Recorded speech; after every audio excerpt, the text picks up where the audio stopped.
नमस्कार मंडळी. तर बघा आज बनवत आहे शिमला मिरचीची भाजी, झटपट होणारी अशी. तर काय केलं, एक कांदा कापला आहे. तो कांदा आपण तेलामध्ये चांगला फ्राय करून घ्यायचा.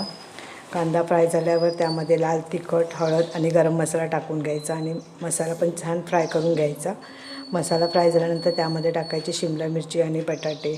शिमला मिरचीची पण फोडी बारीक कापायची आणि बटाट्याच्या पण फोडी बारीक करून घ्यायच्या. मग हे सगळं मिक्स करून 5 मिनटं वाफ आणू द्यायची.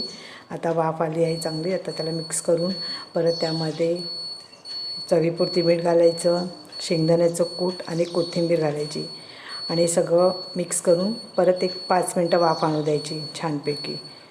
तर तुम्हाला माझं चॅनल आवडत असेल, तर माझ्या रेसिपी आवडत असेल तर नक्की माझ्या चॅनलला सबस्क्राईब करा, लाईक करा. तर बघा आता 5 मिनटामध्ये झाली आपली भाजी. एक थोडंसं गुळाचा खडा टाकायचा कारण की छान चव येते. तुम्हाला आवडत असेल तर बघा, पण नक्की एकदा ट्राय करा, तुम्हाला पण आवडेल. थोडंसं गूळ टाकायचं आणि परत 5 मिनटं वाफ आणू द्यायची. तर आता बघा आपली भाजी रेडी झाली आहे मस्तपैकी. तर या सर्वांनी बाय.